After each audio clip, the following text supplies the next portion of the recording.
Кудайдын чакырыгы 3-август.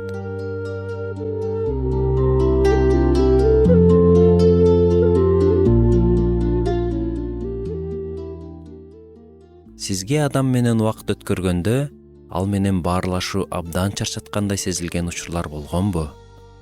Анткени дене боюнча ойлонгондор денеге тиешелүү нерселерди ойлошот.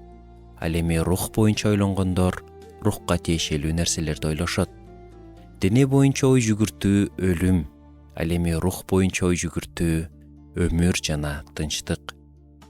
Бул жерде денелик деген түшүнүк адам өз каалоолорун жана эмоцияларын жетегинде жүрүп, Кудайга көңүл бурбаган абалды билдирет.